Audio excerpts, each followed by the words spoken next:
श्रीकृष्ण परब्रह्मणे नमः। श्रीमद्भगवद्गीता अथ अष्टमोऽध्यायः। अक्षर परब्रह्म योगः। अर्जुन उवाच किं तद्ब्रह्म किमध्यात्मं किं कर्म पुरुषोत्तम अधिभूतं च किं प्रोक्तम् अधिदैवं किमुच्यते अधियज्ञः कथं कोत्र देहेऽस्मिन् मधुसूदन प्रयाणकाले च कथं జ్ఞేయోసి నియతాత్మభిః. 8వ అధ్యాయంలో అర్జునుడు ప్రశ్న వేస్తూ ఉన్నాడు. ఇక్కడ మొత్తం ప్రశ్నలు 7 ప్రశ్నలు వేశాడు ఒక్కసారిగా.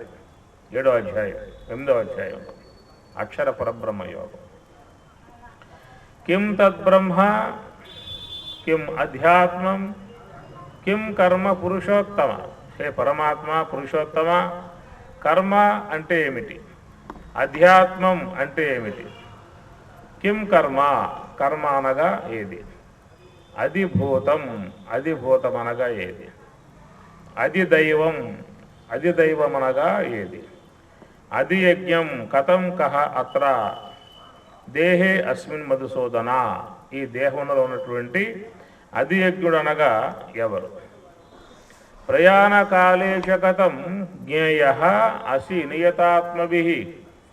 ప్రయాణ కాలములో మనస్సును ఏ ప్రకారముగా పరమాత్మ మీద నియమింపవలసి ఉంటుంది అని ఈ ప్రకారంగా 7 ప్రశ్నలు ఒక్కసారిగా పరమాత్మ అడిగాడు. ఈ అధ్యాయం పేరే అక్షర పరబ్రహ్మ యోగము అధ్యాయం పేరు. దీంట్లో ముఖ్యంగా బ్రహ్మము యొక్క సంబంధ అంశం చాలా బాగా వస్తుంది. కిం తద్బ్రహ్మ, మొదటి ప్రశ్నే అది. బ్రహ్మం అంటే ఏమిటి అన్నాడు. బ్రహ్మము అనేటువంటి మాట భగవద్గీతలో చాలా సార్లు వస్తుంది. మరి బ్రహ్మము అంటూ ఉంటారు కదా, ఆ బ్రహ్మము అనేటువంటి యొక్క మాటకు అర్థం ఏమిటి? బ్రహ్మ అంటే వేదానికి అర్థం, బ్రహ్మ అంటే మాయకు అర్థం, బ్రహ్మ అంటే చతుర్ముఖ బ్రహ్మకు అర్థం. సవిశేష బ్రహ్మమా, నిర్విశేష బ్రహ్మమా, సోపాధిక బ్రహ్మమా, నిరుపాధిక బ్రహ్మమా, పరబ్రహ్మమా, పరం బ్రహ్మమా, మరి ఏ బ్రహ్మమును చెప్పేటువంటి యొక్క అర్థం అనేటువంటి విధానంగా భగవానుణ్ణి అర్జునుడు ప్రశ్న వేశాడు.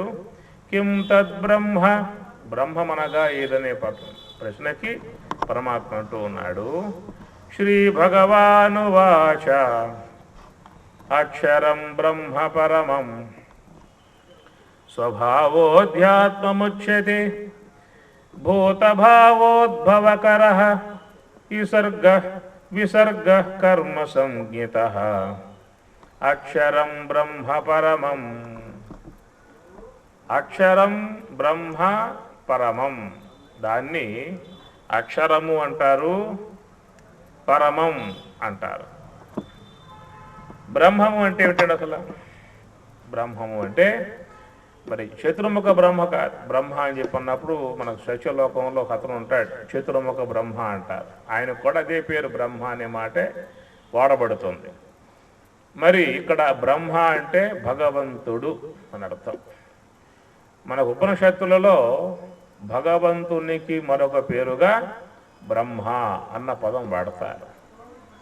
బృంహతి వర్ధయతి ఇది బ్రహ్మ బృహవృద్ధౌ. ప్రతి పదానికి ఉత్పత్తులు ఉంటాయి, మహాత్ములు చెప్పుకొచ్చారు. ఒక పదం ఉందంటే ఆ పద నిర్వచనంగా ఉన్నటువంటి ఉత్పత్తి అంటారు.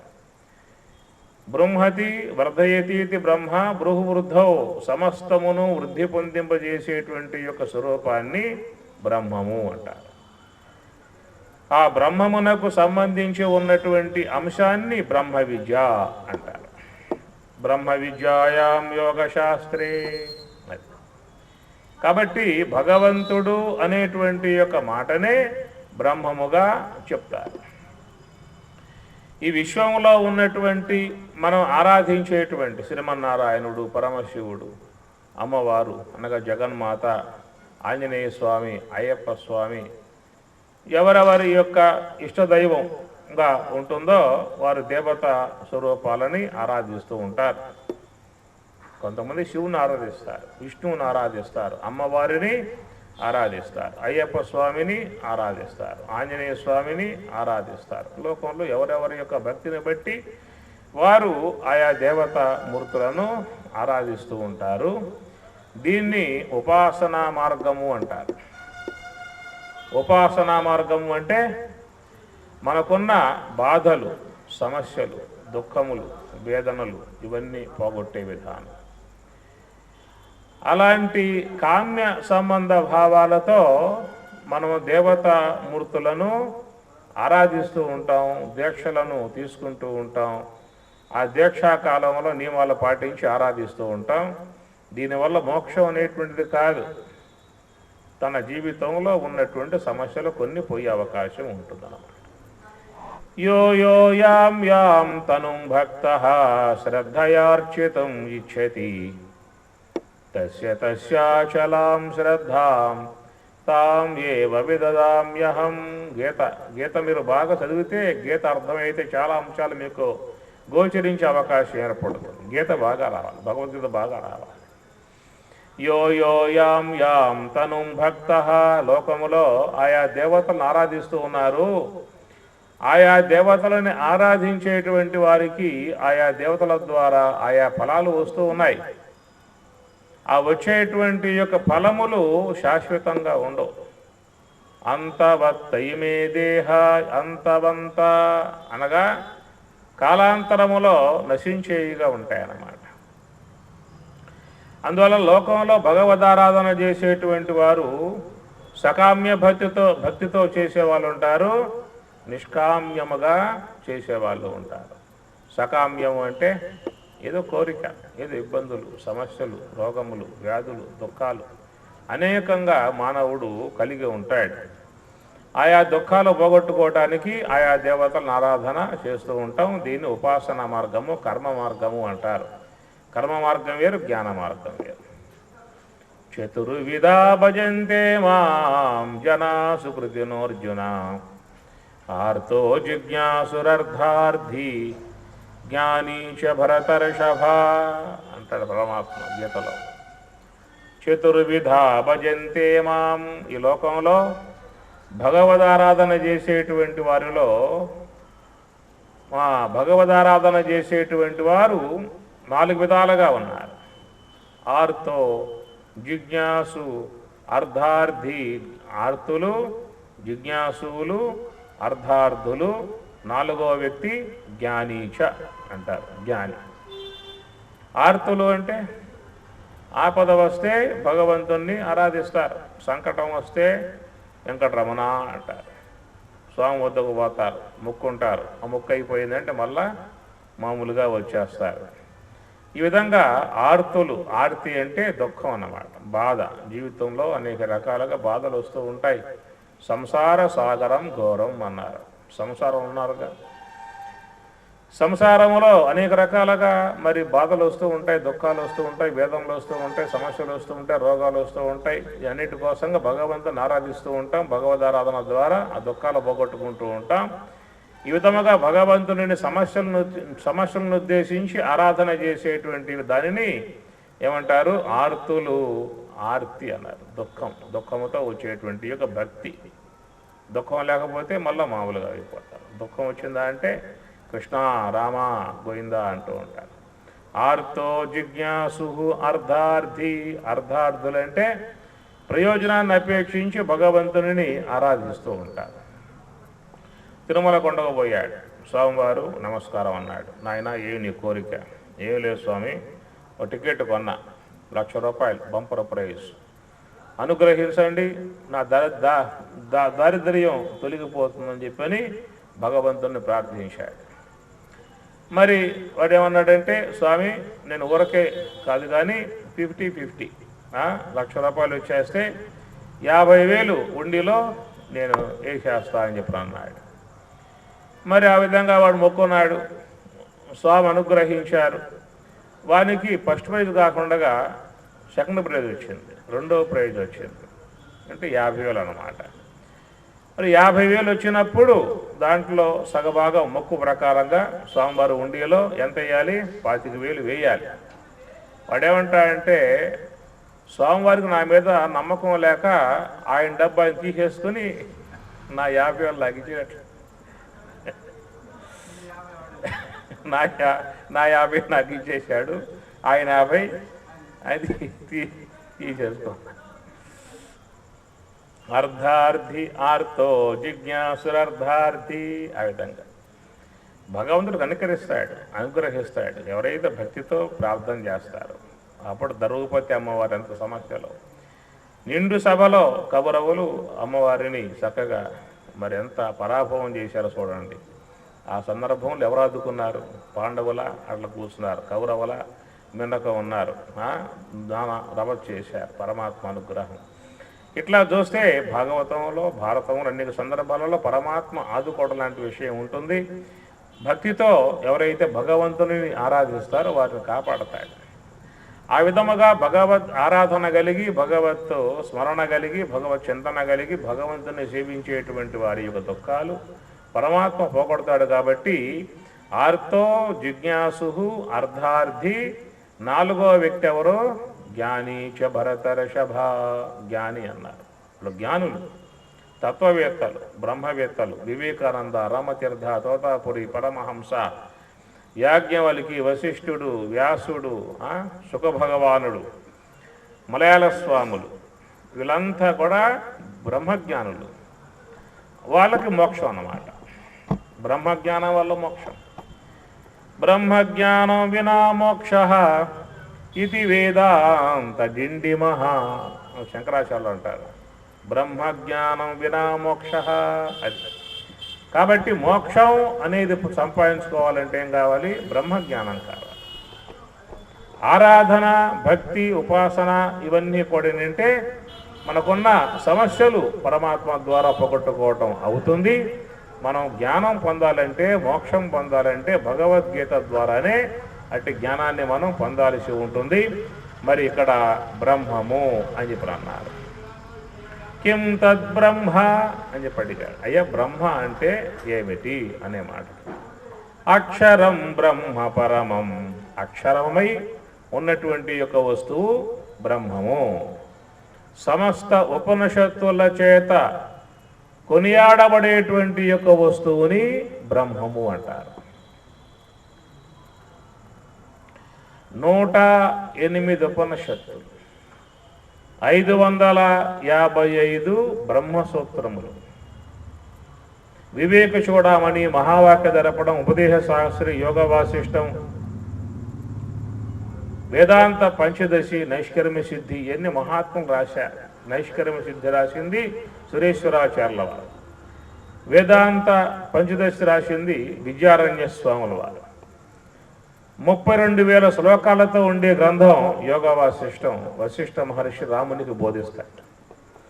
అట్లా మరి వివేక చూడమని, మహావాక్య దర్పణం, ఉపదేశ శాస్త్రిని కూడా శంకరాచార్యుల వారు బోధిస్తారు. ఇవన్నీ జ్ఞాన సంబంధమై ఉన్నటువంటి గ్రంథాలు. అవన్నీ అధ్యయనం చేస్తే మనకు మంచి జ్ఞానం కలిగే అవకాశం ఏర్పడుతుంది. అందుచేత అలాంటి గ్రంథాలలో ప్రబోధింపజేసేటువంటి యొక్క అంశములే భగవద్గీతలో ఉంటాయి. సమస్త శాస్త్రముల యొక్క సారభూతమై ఉన్నటువంటి యొక్క స్వరూపాన్ని ఏమంటారు? బ్రహ్మము అంటారు. బ్రహ్మము అంటే విశ్వవ్యాపకమై అంతటా వ్యాపకమై ఉన్నటువంటి యొక్క స్వరూపాన్ని బ్రహ్మము. బృంహతి వర్ధయతీతి బ్రహ్మ బృహవృద్ధౌ అని చెప్పనంటే సమస్త విశ్వ పదార్థాలలో వ్యాపకమై ఉన్నటువంటి యొక్క వస్తువు. మన ఈ శరీరం ఉన్నది, ఈ శరీరము చైతన్యవంతముగా ఉన్నది, మాట్లాడుతూ ఉన్నది, నడుస్తూ ఉన్నది, సమస్త కార్యములు చేస్తూ ఉంది. కారణం ఏమిటని చెప్పని మనలో ఆ బ్రహ్మము ఆత్మ అనే పేరుతో పిలువబడుతూ ఉన్నది. అయం ఆత్మా బ్రహ్మ అన్నది మాండూక్యోపనిషత్తు. సర్వం ఏతద్బ్రహ్మ అయం ఆత్మా బ్రహ్మ సోయమాత్మా చతుష్పాత్తు. సర్వం ఏతత్ బ్రహ్మ అంతటా వ్యాపకమై ఉన్న వస్తువు బ్రహ్మము. అయం ఆత్మా బ్రహ్మ మన దేహములో ఉన్నటువంటి యొక్క ఆ బ్రహ్మమే ఆత్మ అంటారు. మన శరీరంలో ఆత్మ ఉన్నది. ఆత్మ చైతన్య ఆశ్రయంతోనే ఈ దేహం అన్ని కార్యాలు చేస్తూ ఉన్నది. చైతన్య ఆశ్రయం లేకపోయిందా అంటే మన దేహం ఎంత పని చేస్తుందా? ప్రాణం ఆడుతుందా లేదా? ఊపిరాడుతుందా లేదా? ఆడుతూ ఉన్నది. ఆడే ఆడే ఆడే ఊపిరి. సంచారం చేసేటువంటి గాలికి ఆధారం ఎవరు? ఆధారం? లోపల నువ్వు ఆడిస్తూ ఉన్నావా? పరమాత్మ ఆడిస్తూ ఉన్నాడా? గాలి మన శరీరంలో సంచరించేటువంటి యొక్క ఊపిరి మనమే ఆడించుకుంటూ ఉన్నామా? పరమాత్మ ఆడిస్తూ ఉన్నాడా? మీకేమనిపిస్తూ ఉంది? నేనే ఆడించుకుంటున్నాను అంటారా? నువ్వు ఆడిస్తే ఉంటుందా? ఎంతసేపు ఉంటుంది? పగటి పూట ఉంటుంది, నిద్రపోతే ఉంటుందా? పొద్దున్న లెగుస్తామా? ఈశ్వర సర్వభూతానాం హృద్దేశే అర్జున తిష్టతి. ఈశ్వరుడు ఎక్కడున్నాడయ్యా? హృద్దేశే, లోపల ఈశ్వరుడు ఉన్నాడు కాబట్టి మనం జీవించి వ్యవహారం చేస్తూ ఉన్నాం. ఆ లోన ఉన్నటువంటి యొక్క ఆ చైతన్యమే ఆత్మ అంటారు. ఆ ఆత్మయే సర్వవ్యాపకముగా ఉన్నటువంటి యొక్క వస్తువు బ్రహ్మము. సత్యం జ్ఞానమనంతం బ్రహ్మ ఆనందో బ్రహ్మేతి విజానాత్తు అన్నది తైత్రీయోపనిషత్తు. చాలా మంచి ఉపనిషత్తు.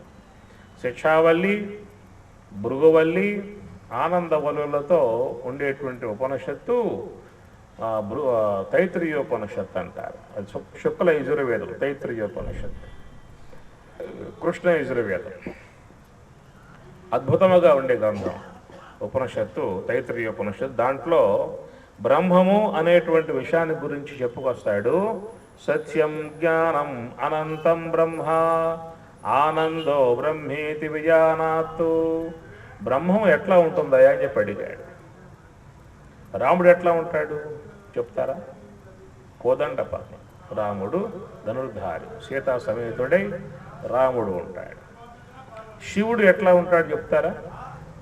కరిశర్మామరధారి, నాగభూషణుడు, నందివాహనుడు, గజశర్మామరధారి, అట్లా గంగాధరుడు, పాలచంద్రుడు, ఇట్లా స్వామిని మనం కొనియాడతాం.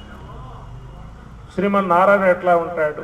శంకు, చక్ర, గద, పద్మములు, ఇట్లా స్వామివారు వైకుంఠవాసి అయి అమ్మవారు సేవిస్తూ ఉంటే స్వామివారు వైకుంఠంలో ఉంటారు. ఇట్లా మనం దేవత స్వరూప తత్వాలని చెప్తూ ఉంటాం. బ్రహ్మం ఎట్లా ఉంటుంది చెప్పండి. ఇప్పుడు అర్థమవుతున్న మాటలు మీకు. రాముడు ఇట్లా ఉంటాడండి, అమ్మవారు ఈ విధంగా ఉంటుంది, ఆంజనేయ స్వామి ఈ విధంగా ఉంటారు, అయ్యప్ప స్వామి ఈ ప్రకారంగా ఉంటారు, పరమశివుడు ఈ ప్రకారముగా ఉంటాడు, శ్రీమన్నారాయణుడు ఈ ప్రకారముగా ఉన్నాడు. బ్రహ్మము ఏ ప్రకారంగా ఉంది? ఏ మాట్లాడ.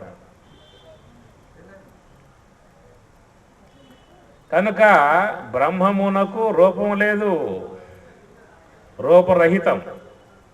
ఇప్పుడు చెప్పినటువంటి దేవతలందరూ కూడా రూపసహితం. రాముడు మనం చూస్తున్నాం, పూజ చేస్తున్నాం, విష్ణువుని పూజ చేస్తున్నాం, చూస్తూ ఉన్నాం, పూజ చేస్తున్నాం, ఆంజనేయ స్వామిని చూస్తూ ఉన్నాం, పూజ చేస్తూ ఉన్నాం, పరమశివుణ్ణి చూస్తూ ఉన్నాం, పూజ చేస్తూ ఉన్నాం, అయ్యప్ప స్వామిని చూస్తూ ఉన్నాం, పూజ చేస్తూ ఉన్నాం. మరి బ్రహ్మమును అర్థమవుతుంది మాటలు. అందువల్ల బ్రహ్మము అంటే రూపరహితము అని అర్థం. ఇప్పుడు మీరున్నారు కదా, ఇప్పుడు మీకు దేహం ఉన్నది. ఎట్లా ఉన్న దేహం అంటే చెప్తారు, ఎట్లా అని చెప్పి చెప్తారు. మరి మీలో ఉన్నటువంటి ఆత్మ ఎట్లా ఉంటుంది చెప్పండి? రూపం లేదు, రూపం లేదు. ఇప్పుడు మీరు రెండు, ఒకటి దేహము, ఒకటి ఆత్మ. మీలో ఆత్మ ఉందా లేదు చెప్పండి? ఉంది కదా, నడుస్తుంది కదా. ఆత్మ ఉన్నది కాబట్టి నడుస్తూ ఉన్నది. దేహం ఎట్లా ఉందాయా? నల్లగా ఉంది, పొట్టిగా ఉంది, లావుగా ఉంది, సన్నగా ఉంది, బారుగా ఉంది, 50-60 ఏళ్ళు ఉన్నాయి అని చెప్పుకుంటాం.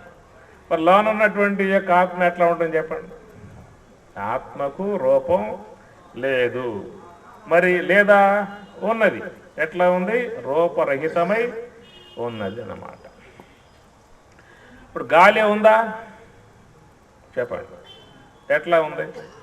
నల్లగా ఉందా, తెల్లగా ఉందా, బారుగా? గాలికి రూపం లేదు, కనపడే వస్తువు కాదు. కనపడలేదు లేదంటావా? ఉన్నది, ఉంది కాబట్టి ఊపిరి పీలుస్తున్నా, బతుకుతూ ఉన్నా. అది ఈ విశ్వంలో రూపం లేకుండా ఎన్నో ఉన్నాయి. సామాన్యంగా నాస్తికులు ప్రశ్నలు వేస్తారు. దేవుడు ఉన్నాడా? ఉన్నాడండి. నువ్వు చూసావా? ఇది వాళ్ళ ప్రశ్న అన్నమాట. ఉన్నాడా? ఉన్నాడండి. నువ్వు చూసావా? నేను చూడలేదు. ఇప్పుడు ఎట్లా ఉన్నాడని చెప్పంటూ ఉన్నా. ఇది వాళ్ళ ప్రశ్న అన్నమాట. అంటే ఉంటే కనపడాలిగా దేవుడు.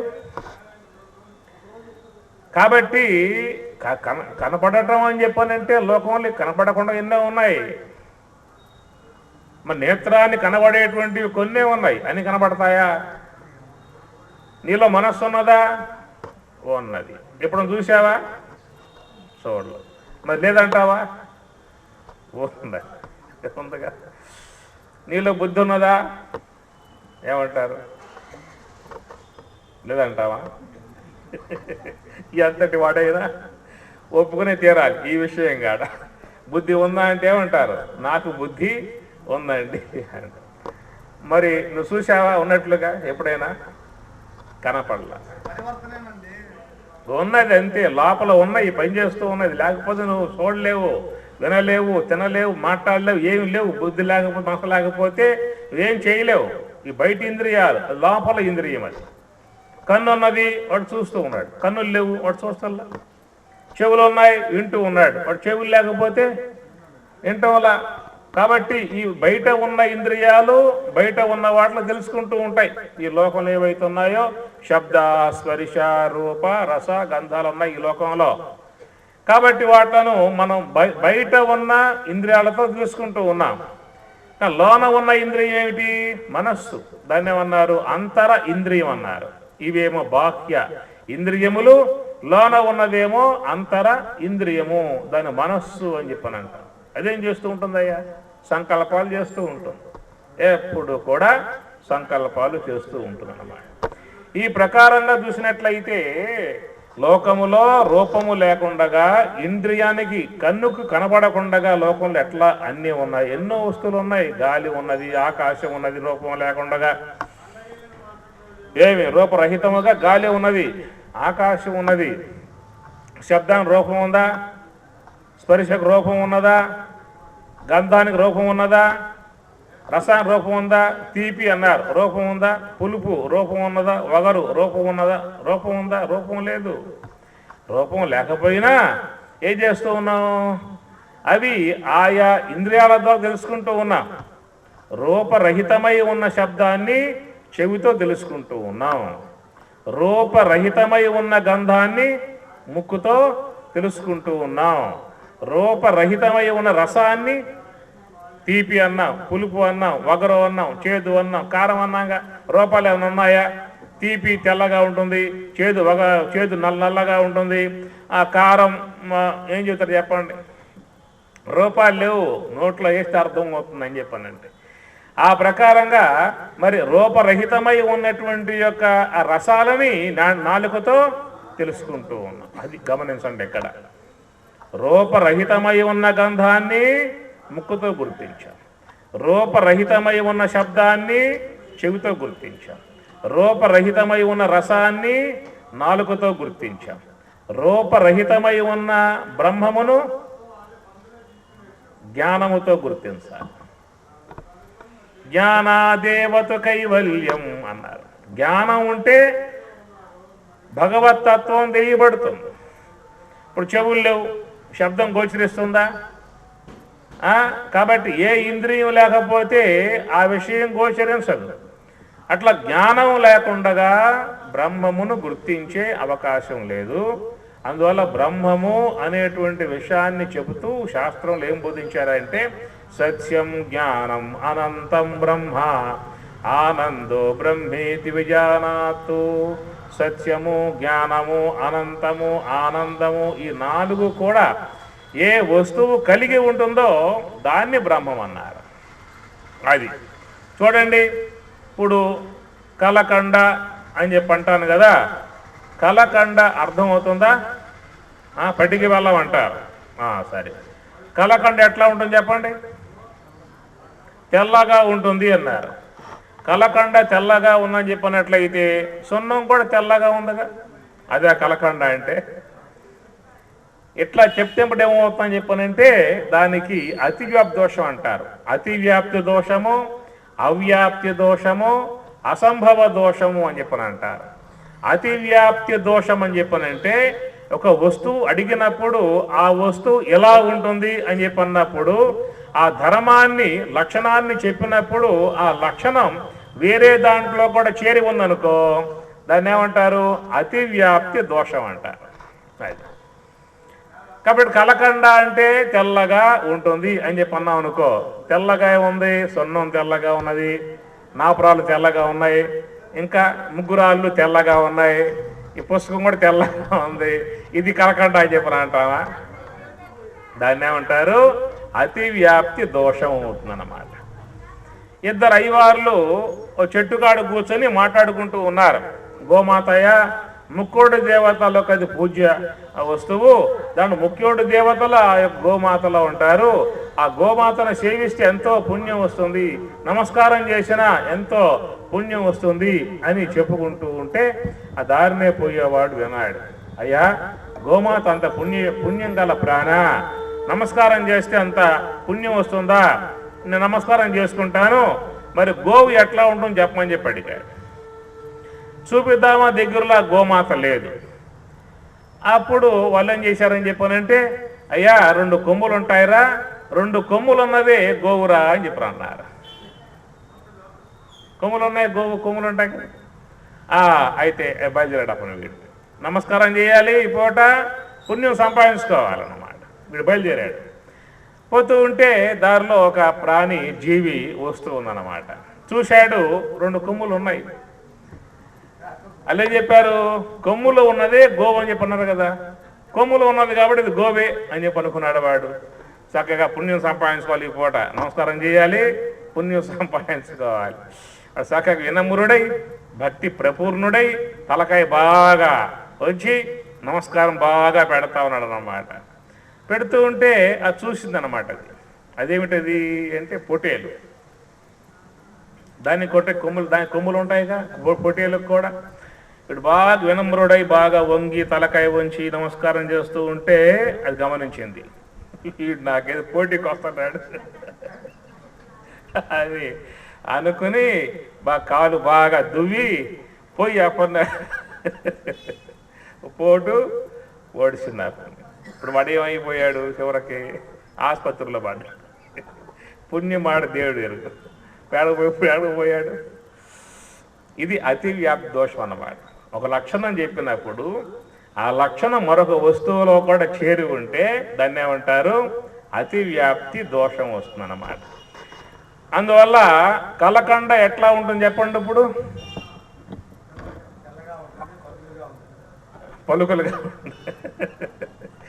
కలకండ తీయగా ఉంటుందండి అన్నావు అనుకో, మరి బెల్లం తీయగా ఉంటుందిగా, చక్కెర తీయగా ఉంటుందిగా, అరటి పండు తీయగా ఉంటుంది, చెరుగడ తీయగా, అది కలకండ అవుతుందా? కాదు. మరి కలకండ ఎట్లా ఉంటుందండి? కలకండ గట్టిగా ఉంటుందండి అని చెప్పి అన్నావు అనుకో, నాపరాళ్ళు గట్టిగా ఉంటాయి, కంకర్రాళ్ళు గట్టి. ఏం చెప్పాలి అప్పుడు? అతివ్యాప్తి దోషం రాకుండా చెప్పాలంటే ఎట్లా చెప్పాలి అప్పుడు? కలకండ అంటే పటికి బెల్లం అంటే అయ్యా తెల్లగా ఉంటుంది, తీయగా ఉంటుంది, గట్టిగా ఉంటుంది, నోట్లో వేస్తే మెల్లగా కరుగుతుంది. ఇప్పుడేం చెప్పండి? 4 చెప్పే కదా. కలకండ అంటే పటికి బెల్లం అంటే గట్టిగా ఉండాలి, తెల్లగా ఉండాలి, తీయగా ఉండాలి, నోట్లో వేస్తే మెల్లగా.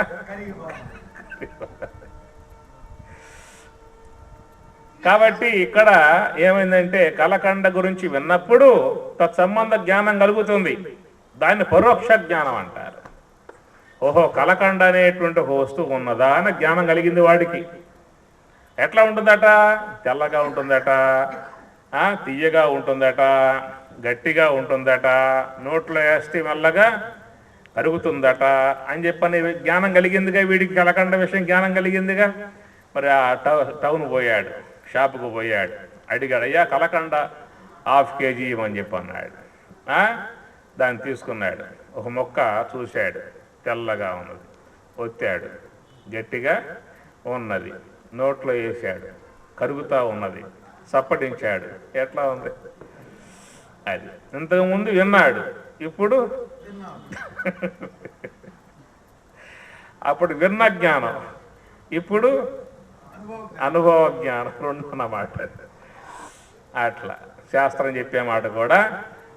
మరి పరమాత్మ బ్రహ్మము ఎట్లా ఉంటాడనే మాటకి పరమాత్మగా ఉపనిషత్ శాస్త్రం ఏం చెప్పిందయ్యా అంటే, సత్యం జ్ఞానం అనంతం బ్రహ్మ ఆనందో బ్రహ్మేతి విజానాత్తు అన్నాడు. అది శాస్త్రం చెప్పిన మాట.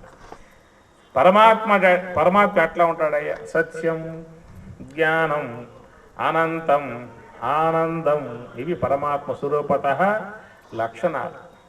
సత్యస్వరూపుడు పరమాత్మ. సత్యము అంటే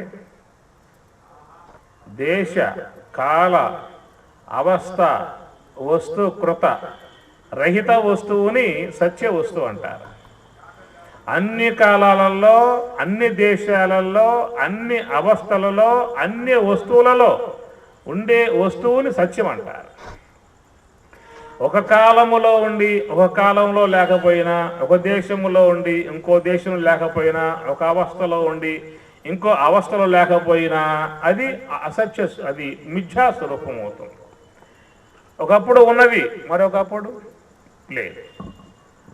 అవ్యక్తాదీని భూతాని వ్యక్త మధ్యాని భారత అవ్యక్త నిధనాన్యేవా తత్ర కా పరివేదన. ఇప్పుడు మీరున్నారు కదా, 50 ఏండ్లకు 100 ఏండ్లకు పూర్వం ఉన్నారా? 100 ఏండ్లకు పూర్వం ఉన్నారా? ఈ దేహాలు ఉన్నాయా? 100 ఏండ్లు అయ్యాక ఈ దేహాలు ఉంటాయా? భారతదేశంలో 120 కోట్ల జనాభా ఉంది కదా, 100 ఏండ్లు అయిందనుకో ఈ మొత్తం పోయి ఉంటుంది. మళ్ళీ కొత్త దేహాలు వచ్చి ఉంటాయి, ఆ విషయం తర్వాత. ఉన్న దేహాలు మొత్తం పోవాలి. ఒకప్పుడు ఈ దేహం లేదు, ఒకప్పుడు ఈ దేహం ఉండబోదు, మధ్యకాలంలో మాత్రమే ఉన్నది. దీన్ని ఏమంటారు చెప్పండి? మిథ్యా అంటారు. ఒకప్పుడు లేదు, మధ్యకాలంలో తోసింది, తర్వాత కాలంలో అంతరించింది. ఈ లోకంలో ప్రతి ప్రాణి పోవలసిందే. జాతస్య హి ధ్రువో మృత్యు ధ్రువం జన్మ మృతస్య తస్మాద పరిహార్యార్థే. జాతస్య పుట్టిన వానికి ధ్రువం నిశ్చయం మృత్యువు. ప్రతి ఒక్కరికి ఉందన్నమాట. బర్త్డే ఉన్నది, డెత్ డే ఉంది. బర్త్డే రాసుకుంటాం, డెత్ డే రాయరా అంటే మా వాళ్ళు రాస్తారంట. నేను రాసే అవకాశం లేదు, మా వాళ్ళు తర్వాత రాస్తారు. డెత్ డే లేదా? ఉన్నది, భగవంతుడు చెప్పాడు. అది ఆయన యొక్క చేతిలో ఉన్నటువంటి అన్నమాట. డెత్ డే ఆయన తెలుసు, మనం తెలుసా? పోనీ చెప్తే మనకు ఆయన ఒకవేళ వాళ్ళని పూడపోతావురా అని చెప్పేసి ఇప్పటి నుంచి ఏడుస్తాడు. పొయ్యే పూట పోవాల్సిందే. ఏమి ఈ భూమి మీద ఎవరు ఉండే అవకాశాలు లేవు.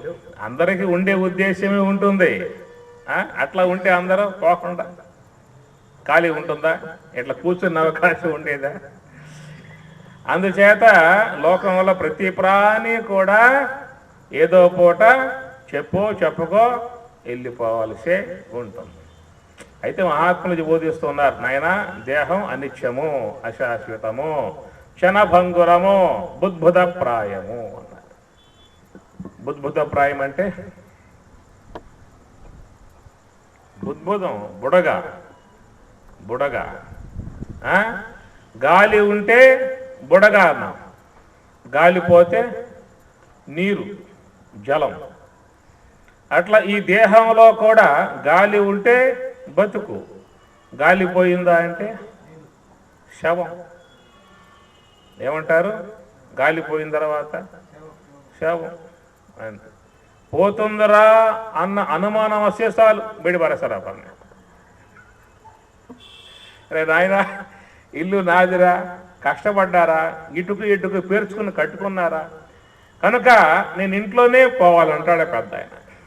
నువ్వు ఇంట్లో పోయావు, నీ బయటికి పోవాలా, ఇంకో ఇల్లు ఎత్తుక్కోవాలా? పోయేవాడు కాబట్టి బయట నుంచి వెళ్ళిపో, లోన పడుకుంటాం తలుపేసుకుని. ఎవరు కూడా ఈ యొక్క ప్రాణం పోతుందని చెప్పనంటే భయపడిపోతాడు. అది లోపల భగవంతుడు ఉన్నంతకాలమే దేహానికి విలువ, ఈ ఊపిరి ఉన్నంతకాలమే ఈ దేహానికి విలువ. ఊపిరి పోయిందా అంటే గౌరవిస్తారా చెప్పండి? ఎవరో ఇక్కడ ఏదో పెద్ద సంత లేదా ఒక శివరాత్రి ఉత్సవం అన్నమాట, దూర ప్రాంతం నుంచి వచ్చాడు. అయ్యా, వాన వచ్చేట్లుగా ఉన్నది, నేను మొన్నే చెప్పులు కొనుక్కున్నా, 150 రూపాయలు పెట్టి, తడిసిపోతే పాడైపోతాయి అని చెప్పని వాడు ఏం చేశాడు, ఆ ఇంట్లో వాళ్ళు చెప్పాడు, నాయన ఆ మూల పెట్టుకోరా, లేదా ఆ పై గూట్లో పెట్టుకోమని చెప్పని అన్నారు. తర్వాత ఒక మంత్రి వచ్చాడు, గ్రామంలో ప్రసంగం చేశాడు. వెళుతూ ఉండగా హార్ట్ అటాక్, టక్కన గాలిపోయింది. వాన కుంభవృష్టి అన్నమాట. ఆ దేహాన్ని పట్టుకొచ్చారు, మీ ఇంట్లో పెడతామని చెప్పానంటే చెప్పులు పెట్టనిచ్చావు, చెప్పులు పెట్టనిచ్చారు. దేహంలో గాలిపోతే ఎవ్వరు కూడా దాన్ని పట్టించుకో. పవిత్రానాం పవిత్రం యో మంగళానాంచ మంగళం. మన శరీరంలో ఉన్నటువంటి ఆత్మ పవిత్రానాం పవిత్రం యో మంగళానాంచ మంగళం. లోన ఆత్మ ఉంది కాబట్టి, ఆత్మ చైతన్యం ఉన్నది కాబట్టి ఈ దేహానికి సన్మానము, సత్కారము, పూజ్యత్వము, గౌరవము అన్నీ చేస్తాం. గాలి కాస్త పోయిందా అంటే నాయనా మా ఇంటి ముందుకే తీసుకుపోకూడదు అని చెప్పనేస్తారు. కాబట్టి ఈ శరీరం అనేటువంటిది మిథ్యా పదార్థం. మిథ్య అంటే కొద్ది కాలం ఉండిపోతుంది. మహాత్ములు చెప్పేటువంటి యొక్క మాట ఏమిటంటే, శతకోటి జన్మ సుకృతై పుణ్యై వినా న లభ్యతే. ఈ విశ్వంలో ఈ ప్రాణికి, జీవునికి మానవ దేహం రావాలంటే ఎంతో పుణ్య విశేషం ఉండాలట. ఈ విశ్వంలో ఎన్ని రకాల జీవులు ఉన్నాయో చెప్పండి? 84 లక్షల రకాలన్నా. ఇన్ని జీవులు ఉన్నాయి. ఇన్నంటే ఐటమ్స్ 83,99,999 రకాలు. ఇప్పుడు అర్థమైందా? అని చెప్పు. 83,99,999 రకాలు ప్రాణులు. ఇలుక, పిల్లి, దోమ, చీమ, నల్లి లెక్క పెట్టుకుంటూ పోయారు మహాత్ములు. మనకంత ఓపిక లేదులే. ఇన్ని రకాలు ఉన్నాయి. ఒక్కొక్క రకంలో ఎన్ని ఉంటాయి? మళ్ళా ఒక రకం మానవుడు కదా. ఎంతమంది అయ్యా మానవులు భారతదేశంలో? 120 కోట్ల లెక్క పెట్టుకున్నాం మనం. ఇంటింటా పోతాంక ఇంట్లో ఎంతమంది అన్నారు? ముసలోళ్ళు అంతమంది, పిల్లకాయలు ఎంతమంది, మొత్తం లెక్క వేసుకోవటం వల్ల మనం లెక్క వేసుకున్నాం అన్నమాట. సరే, భారతదేశంలో మానవుల యొక్క సంఖ్య 120 కోట్ల జనాభా. ప్రపంచ జనాభా 6,000 కోట్ల జనాభా ఏదో దాని లెక్క ఉందన్నమాట. మరి చీమల లెక్క ఎంత? దోమలు ఎన్ని ఉంటాయి? లెక్క పెట్టే అవకాశం ఉందా? కోటాను కోట్ల జీవులు అన్నమాట. కాబట్టి విశ్వంలో అనంత ప్రాణ సముదాయం. ఇన్ని దేహాలు విశ్వంలో ఉండగా ఏ చీమగానో, దోమగానో, నల్లిగానో, మరి పురుగుగాను పుట్టకుండగా ఈ మానవ దేహం వచ్చిందని చెప్పనంటే ఎవరిస్తే వచ్చింది చెప్పండి? మనం కోరుకుంటే వచ్చిందా? అర్జీ పెట్టుకున్నావా? మనం ఏమన్నా అప్లికేషన్ పెట్టుకున్నావా? లేదు. పరమాత్మ అనుగ్రహం, ఈశ్వరానుగ్రహం, దైవానుగ్రహం అన్నారు. దైవానుగ్రహ హేతుకం దుర్లభం త్రయం ఏతత్. దైవానుగ్రహ హేతుకం మనుష్యత్వం ముముక్షత్వం మహాపురుష సంశ్రయ అన్నాడు శంకరాచార్యుల వారు వివేక చూడమని అనే గ్రంథంలో. దుర్లభం త్రయం ఏతత్, దుర్లభం ఈ విశ్వంలో ఈ జీవుడికి 3 దుర్లభాలు అన్నారు. ఏమిటా 3? మనుష్యత్వం ముముక్షత్వం మహాపురుష సంశ్రయ. మనుష్యత్వం మానవుడుగా పుట్టటము దుర్లభము, ఈశ్వర అనుగ్రహం అన్నారు. ఈశ్వర కృప, ఈశ్వర అనుగ్రహం. ఆయన అనుగ్రహం ఉంటేనే మానవ దేహం వచ్చేది. నల్లి దేహం, పిల్లి దేహం, చేమ దేహం, దోమ దేహం ఇస్తే నువ్వేం చేసేవాడు చెప్పు? అసలు కోర్టుకు పోతావా? సుప్రీంకోర్టు. అది నీ చట్టం కాదు, అది ఈశ్వర చట్టం. వాడు పుణ్య విశేషం ఉందా ఉత్తమ దేహాన్ని ఇస్తాడు, పాప విశేషం ఉన్నదా హీన దేహాల్లో పడవేటి. అందువల్ల మానవ దేహం అనేది అరుదుగా వస్తుంది. మనం గమనించటం వల్ల, గ్రహించటం వల్ల దాన్ని నిరుపయోగం చేసుకుంటూ ఉన్నాం, వృధా చేసుకుంటూ ఉన్నాం, కాలమంతా దుర్వినియోగం చేసుకుంటూ ఉన్నాం. దాని విధానం తెలియకుండా విషయభోగాలలో ముంచేసేసి ఆ దేహం కాస్త పాడు చేసుకుంటున్నాం, జీవితాన్ని పాడు చేసుకుంటున్నాం. మళ్ళీ మళ్ళీ రాబోది మానవ జన్మ అన్నారు. మానవ జీవితం 3 నాళ్ళ ముసట. ఎన్నాళ్ళు? ఏమిటా 3 నాళ్ళు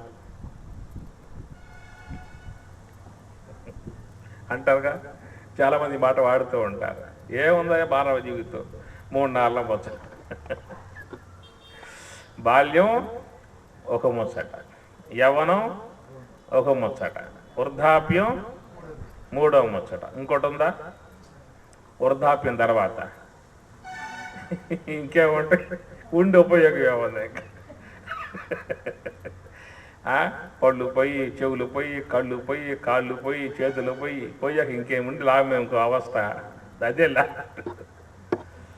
కాబట్టి మానవ జీవితాన్ని ఏమన్నారు? 3 నాళ్ళ ముచ్చట అన్నారు. ఉత్తమ జీవితం ధరే 3 నాళ్ళ ముచ్చట. మరి కొంతమందికి ముచ్చట పోయింది, బాల్యం అనే ముచ్చట పోయింది. 2వ ముచ్చట కూడా చాలామందికి పోయింది. ఇప్పుడు దేంట్లో ఉన్నాం చాలామంది? 3వ ముచ్చట్లో, వృద్ధాప్యం అనే ముచ్చట్లో ఉన్నాం. అది కాస్త పోయిందనుకో, తర్వాత పరిస్థితి చెప్పండి. ఏ దేహం వస్తుంది? అందువల్ల దీపం ఉండగానే ఇల్లు చక్కబెట్టుకో. మున్సిపాలిటీ వారి కుళాయి నీళ్లు వస్తున్నప్పుడే నీళ్లు పట్టుకో. అయిపోయావు అనుకో, ఏంది వస్తాయి? అది మహాత్ములు చెప్పేటువంటి మాట. అయ్యా, శక్తి ఉన్నప్పుడే, కాళ్ళు ఉన్నప్పుడే, చేతులు ఉన్నప్పుడే, కండ్లు ఉన్నప్పుడే, జుట్టు ఉన్నప్పుడే, శక్తి ఉన్నప్పుడే పరమాత్మని ధ్యానం చేయి. ఓం నమో నారాయణాయ, ఓం నమ శివాయ, ఓం నమో భగవతే వాసుదేవాయ, కృష్ణాయ నమ, వాసుదేవాయ నమ, జగన్మాత్రే నమ, లలితాదేవి అయి నమ, ఆంజనేయాయ నమ. ఏదో ఒక నామాన్ని ఎప్పుడూ కూడా మనం జపిస్తూ ఉంటే మన యొక్క మనస్సు అంతా కూడా పవిత్రమవుతుంది, మన జీవితం పావనమవుతుంది. అది అందువల్ల పరమాత్మ గీతలు అంటాడు, నిరంతరంగా పరమాత్మ జపించాలి. ఓం నమో నారాయణాయ, ఓం నమ శివాయ. ఏదో ఒక మంత్రం కనుక నోట్లో ఉన్నట్లయితే, మనసులో ఉన్నట్లయితే జీవితం కాపాడబడుతుంది, మనస్సు పవిత్రమవుతుంది, మనం ప్రశాంతముగా, ఆనందముగా, తృప్తిగా జీవించే అవకాశము ఏర్పడుతుంది. కాబట్టి జీవితం శాశ్వతం కాదయ్యా, వచ్చిన జీవితం ఏ క్షణంలో మృత్యువు లాగివేస్తుందో తెలియదు. ఇప్పటి నుంచే పరమాత్మ యొక్క ధ్యానాన్ని చేయమని చెప్పి అంటూ ఉన్నారు. కాబట్టి మరి మానవ దేహం అనేటువంటిది రావటం ఈశ్వర కృప అని శంకరులు బోధిస్తూ ఉన్నాడు. దుర్లభం త్రయం ఏతత్ దైవానుగ్రహ హేతుకం మనుష్యత్వం ముముక్షత్వం మహాపురుష సంశ్రయ. మానవ జన్మ రావటం అనేటువంటిది చాలా దుర్లభము అంటాడు శంకరాచార్యుల వారు. చూడండి, మీరు ఇప్పుడు కాదు, చాలా ఎప్పుడో చూశాను గతంలో. కొన్ని చోట్ల సంత జరుగుతూ ఉంటాయి. అక్కడ నేను చూసి ఎప్పుడు మీరు చూసారులే తెలియదు నాకు, ఒక చక్రం ఉంటుందన్నమాట. ఆ చక్రం ఆట, అది ఒక ఆట అన్నమాట. ఒక లైనంత పిల్లులు, లైనంత శునకాలు, లైనంత పక్షులు. చూశారు ఇప్పుడు మీరు? చక్రం ఆట ఒకటి ఉంటుంది, సంతలో వేస్తూ ఉంటారు. నేను చిన్నప్పుడు చూసి ఎప్పుడు. ఏమి, ఒక వ్యక్తి రూపాయి మనిషి గుర్తు మీద వేసాడు. ఇప్పుడు చక్రం తిప్పుతాడు కదా, అది నల్లి, పిల్లి, దోమ, చేమ మొత్తం తిరిగి తిరిగి తిరిగి తిరిగి తిరిగి వచ్చి మానవ గుర్తు మీద ఆగబోయి తప్పిందనుకోండి. మళ్ళా ఆ మానవ దేహ గుర్తు రావాలంటే భలేం కావాలి, మళ్ళా ప్రయత్నం వేడ తిరగొద్దు. ఇదంతా కూడా నల్లి, పిల్లి, దోమ, చేమ మొత్తం తిరిగిన తర్వాతనే నీకు మానవ గుర్తు వచ్చేది. అట్లాగా ఈ మానవ దేహం పోయిన తర్వాత ఏమవుతుంది చెప్పండి? మనం రౌండ్ వేయాలి. ఎన్ని రౌండ్లు వేసాము మనము? ఒక గ్రామం ఉందండి, ఆ గ్రామం ఒక కట్టుబాటు, చుట్టూ ప్రహరీ గోడ, ఇట్లాగే మన ఆవరణ లాగానే ఆ గ్రామానికి చుట్టూ ప్రహరీ గోడ ఉందన్నమాట. అయితే ఒకే ఒక ద్వారం, లోనకు పోవాలన్నా ఆ ద్వారమే, బయటికి పోవాలన్నా ఆ ద్వారం. ఎప్పటి నుంచో ఆ గ్రామంలో ఒక అంధుడు నివాసంగా ఉన్నాడు, భిక్షగాడు. వానికి ఆ గ్రామం వదిలి వెళ్ళిపోయే ఉద్దేశం కలిగింది. గురుడ్డివాడు కదా, దోవ తెలియదుగా. అడిగాడు గ్రామస్తుడిని, అయ్యా నేను అంధుడిని, నాకు దోవ తెలియదు, నాకు ఆ ద్వారం దాటించు, సార్ వెళ్ళిపోతా అని చెప్పి అన్నాడు. చాలా దూరం ఉంది ద్వారం, అది ఎక్కడ రాలే, నాకు అంత తిరిగి లేదు, ఓ పని చెయ్యి, గోడ పట్టుకో. ఏమి, ఆ గోడకే దూరం ఉందగా, బయటికి వెళ్ళిపో అని ఆ గోడ చేత్తో పట్టించాడు, పొమ్మన్నాడు. పోతా ఉన్నాడు, చెట్లు, పొట్లు, గొట్లు, ముండ్లు తొక్కుకుంటూ పోయాడు. ఆ ద్వారం అయితే వచ్చింది, బయటికి పోవాలిగా. అయితే వాని దేహం మీద కండూతి ఉంది. కండూతి అంటే దురద. అది గోగుతూ 3 అడుగులేశాడు, ద్వారం దాటిపోయింది. ఏం చిక్కింది చేతికి? ద్వారం పోయిందిగా, పక్కనే ఉంటుంది, గోడ పోదుగా, గోడ పట్టుకున్నాడు. దాంతో మళ్ళా గ్రామం అంతా రౌండ్ వేయటం ఆరంభం చేశాడు. ఇక పెద్ద గోడ, ఊరంతా చైనా గోడలాగా ఉందన్నమాట. ఆ విధంగా ముండ్లు, రాళ్ళు, తొక్కు, నానా అవస్థల పడి ఎట్టకేలకు ఆ ద్వారం వద్దకు వచ్చాడు. తిరిగితే మళ్ళా వానికి ఏమైంది? దేహం మీద కండూతి, దురద. దాన్ని గోగుతూ 3 అడుగులు వేశాడు, ద్వారం దాటిపోయింది, మళ్ళీ గోడ పట్టుకున్నాడు. మళ్ళీ రౌండ్ వేయటం ఆరంభమైంది.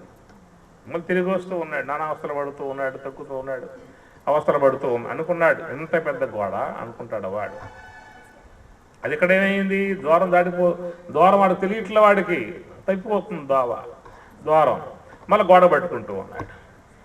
ఈ విధంగా వాడి అవస్థ ఏమిటని చెప్పానంటే, ద్వారం వద్దకు వస్తాడు, ఆ కండూతి బాధతో దాన్ని గోగుతూ అడుగులు వేస్తాడు, ద్వారం దాటిపోతుంది, మళ్ళీ గోడ పట్టుకుంటాడు, మళ్ళీ రౌండ్ వేసి వస్తాడు. ఆ ద్వారం వద్దకు రాగానే ఏమవుతుంది?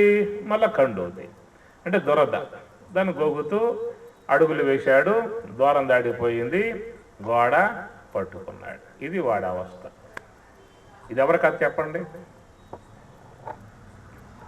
ఇది ఎవరి కథ? ఎవరి కథ? మందే. 83,99,999 రకాలు గల పెద్ద గోడ.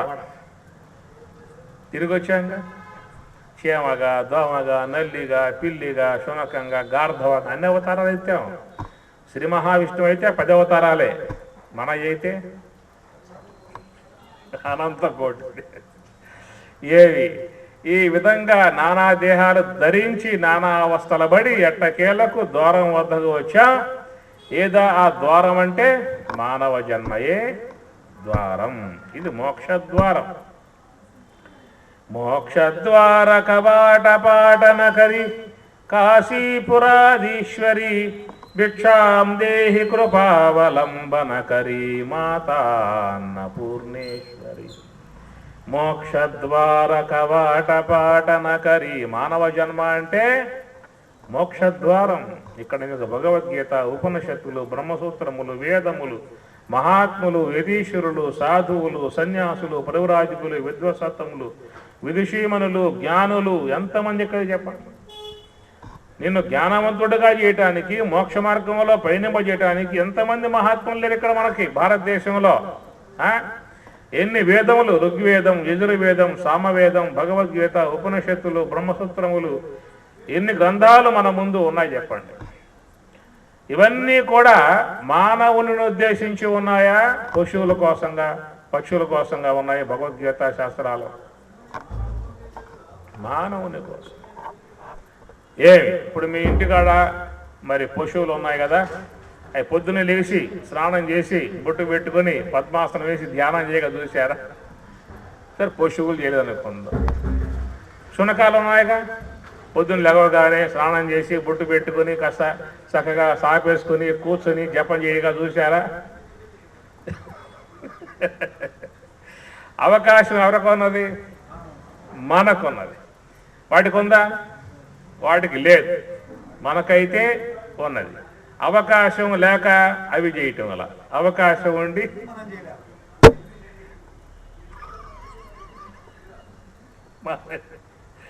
పరమాత్మ మనకు మంచి అవకాశాన్ని ఇచ్చాడు. పుణ్యం సంపాదించుకుంటారా, జ్ఞానం సంపాదించుకుంటారా, మోక్షం సంపాదించుకుంటారా, ఎందుకు అవస్థ పడతారు? ఈ దేహం కాస్త పోయిందా అంటే మళ్ళా గోడ, పెద్ద గోడ. దాంట్లో పోయాక జ్ఞానం ఉండదేక. ఒక మానవ దేహంలోకి వచ్చినప్పుడే కళ్ళతో చూస్తాం, మనస్సుతో ఆలోచిస్తాం. ఓహో, ఇది విశ్వమా, ఇది ప్రకృతి, ఇండియానా, అమెరికానా, రష్యా, ఇంగ్లాండ్, ఫ్రాన్స్, ఇండోనేషియానా అని ప్రకారంగా అన్నిటి విజ్ఞానాన్ని పొందుతున్నాం. ఎక్కడ ఇట్టి జ్ఞానం ఇతర జీవులలో అది లేదు. వాటికి మానవునికే ఉందన్నమాట. ఇప్పుడు నువ్వు కాశీకి పోవాలంటే టికెట్ బుక్ చేసుకోవచ్చు. అప్పుడు నువ్వు టికెట్ బుక్ చేసుకోవచ్చు. చక్కగా భర్తను పడుకుని కాశీకి పోయి గంగా స్నానం చేసి కాశీ విశ్వేశ్వరుని సేవించి పూజించి అమ్మవారిని దర్శించుకుని మళ్ళా బండెక్కి రావచ్చు అన్నమాట. అట్లా పశువులకు ఉందా? అప్పుడు నువ్వు టికెట్లు ఏమన్నా, రిజర్వేషన్ టికెట్లు. క్షేత్రయాత్రలకు పోవాలన్నా, పుణ్యనదులు స్నానం చేయాలన్నా, మహాత్ములు పూజించాలన్నా, జ్ఞానాన్ని పొందాలన్నా, యజ్ఞం చేయాలన్నా, యాగం చేయాలన్నా, జపం చేయాలన్నా, ధ్యానం చేయాలన్నా, పారాయణం చేయాలన్నా ఎవరికి చెప్పండి? మానవునికి పరమాత్మ అవకాశాన్ని అయితే ఇచ్చాడు. మనం మాత్రం పక్కన పారేసి కూర్చుంటాం. ఏ చెప్పండి? జ్ఞానేన హీన అని చెప్పన్నారు. ఏం చెప్పారు? జ్ఞానేన హీన పశుభిః సమానః అన్నారు. ఏమన్నారు?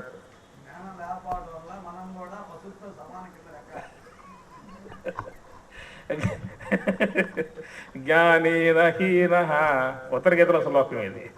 ఉత్తర గీత పరమాత్మ అంటాడు ఉత్తర గీతలో, జ్ఞానేన హీన పశుభిః సమానః. జ్ఞానం లేకపోతే పశువుతో సమానము అని చెప్పాలి. ఇప్పుడు ఉపన్యాసం అయిపోతుందిగా, మీరు వెళ్తారుగా, రోడ్డు ఎమ్మటే పోతూ ఉంటారు జనం. నీకు జ్ఞానం ఉందంటారా అని పడకండి, లేదు అంటాడు. నువ్వు పశువుతో సమానం అని చెప్పి అనండి. ఏం చేస్తాడు? పట్టుకో. అది సాధారణంగా జ్ఞానం లేకపోతే పశువుతో సమానము అని చెప్పని అంటాం మనం. ఎవరినైనా అట్లాగా పోలిక చేస్తే కోపం కూడా వస్తుంది. పశువుతో పోలిస్తే కోపం వస్తుంది. కానీ జ్ఞానం లేకపోతే పశువుతో సమానం అని చెప్పనగానే పశువులకు కోపం వచ్చింది. ఎవరికి? ఏవిరా నాతో పోలుస్తావు వాడిని? అన్యాయం చేస్తూ ఉన్నామా, అక్రమాలు చేస్తూ ఉన్నామా, మోసాలు చేస్తూ ఉన్నామా, దగా చేస్తూ ఉన్నామా, నమ్మించి ముంచుతూ ఉన్నామా, ఏం చేస్తున్నాం చెప్పండి? మాతో పోల్చారా వాడిని? ఏదో కాస్త మచ్చిగా గడ్డి, పచ్చి గడ్డి, ఎండు గడ్డి తిని కమ్మటి పాలు మీకు ఇస్తున్నావే, పాలు కాసుకొని దాంట్లో చక్కగా టీగా, ఇంకా టీ కాఫీ, దాన్ని పెరుగుగా మరి మధ్య ఎన్ని రకాలుగా చేసుకుంటున్నారు చెప్పండి మా పశువు. కమ్మనైన గుమ్మ పాలు కడవలతో ఇస్తున్నాం, మా బిడ్డలు కాదని మీ కడుపులు నిండిస్తున్నాం. వయసుడిగిన నాడు మమ్ము కటికవాన్ని పాల్చేస్తే, ఉసురుబోయి మేము మీకు ఉపయోగిస్తున్నాం. ఒక కోడి దేహాన్ని పెట్టారు, అమ్ముడు పోయింది. గొర్రె దేహాన్ని పెట్టారు, అమ్ముడు పోయింది. మేక దేహాన్ని పెట్టారు, అమ్ముడు పోయింది. పంది దేహాన్ని పెట్టారు, అమ్ముడు పోయింది. మానవ దేహాన్ని పెట్టారు,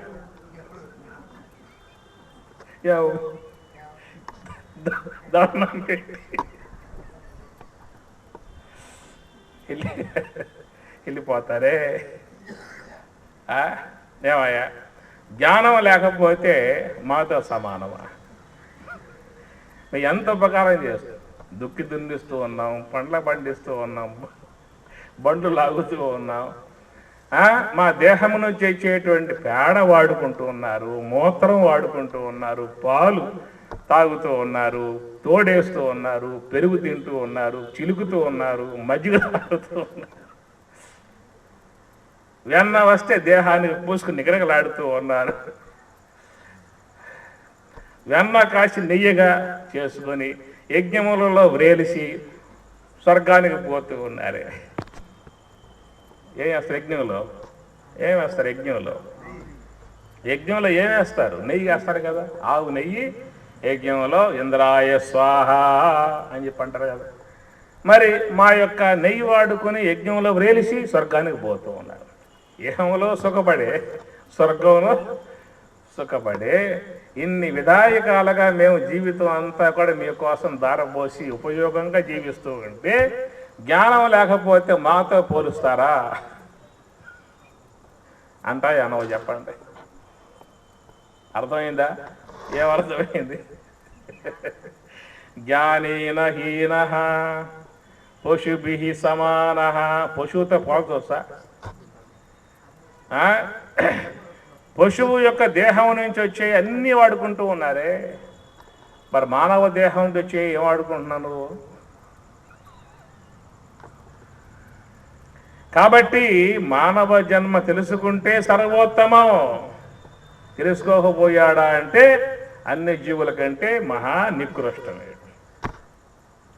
జ్ఞానేన హీన పశుభి సమాన అని చెప్పి అనగానే పశువులను వచ్చాయి. అయ్యా, ఆ మాట చెప్పవద్దు. మేము లోకానికి సేవ చేస్తూ ఉన్నాం, ఉపయోగపడుతూ ఉన్నాం. జీవించుండగా ఉపయోగపడడం, చనిపోయాక కూడా మా చర్మం చెప్పులుగా డంకలుగా ముగించుకుంటున్నారు, మా నరాలు వాడుకుంటూ ఉన్నారు. ఎముకలు ఎరువులుగా చేసుకుని చల్లుకుని పంటలు పండించుకుంటూ ఉన్నారు. బతుకున్నా ఉపయోగపడ్డా, చనిపోయినా ఉపయోగపడ్డావు. నువ్వు ఎవడకు ఉపయోగపడ్డావు? కాబట్టి మాతో పాల్సమాక అని చెప్పి అన్నాయి పశువులు. అమ్మ గోమాత నమస్కారం, నువ్వు వెళ్ళిపాక. జ్ఞానేన హీన గార్ధబ సమాన అన్నాడు. జ్ఞానం లేకపోతే గార్ధవాలతో సమానం అని చెప్పి అనగానే అవన్నీ వచ్చాయి. అయ్యా మళ్ళీ చెప్పు ఆ మాట.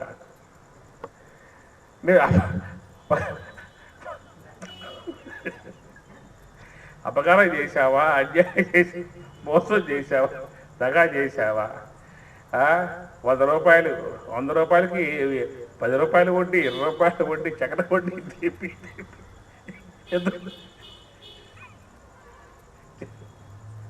చేస్తాడే. మేము ఎవరికి అపకారం చేసామా? ఏది కాస్త గడ్డి వేసాం, మీ మూటలో మోస్తూ ఉన్నాం. ఇంత బరువు ఏది చేయకూడదు అని జ్ఞానం వాడికి లేదు. వేస్తాడు, అప్పుడు మూటలో పడేస్తాడు. చేస్తున్నాం మేము. కాబట్టి మాతో వాడిని పోల్చవద్దు అన్నాయి. అమ్మ గార్ధవమా నమస్కారం, నువ్వు పక్కకు.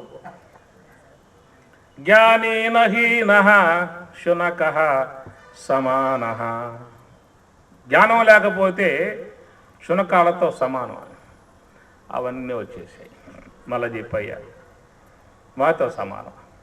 ఇంత ముద్దేస్తే ఇల్లు కాపాడుతూ ఉన్నామే, మీరు తినగా మిగిలిపోయింది. అప్పుడే వేస్తారు, అప్పుడే తెల్లారిన తర్వాత పాసిపోయాక పారేయటం ఇష్టం లేక మా మొహాన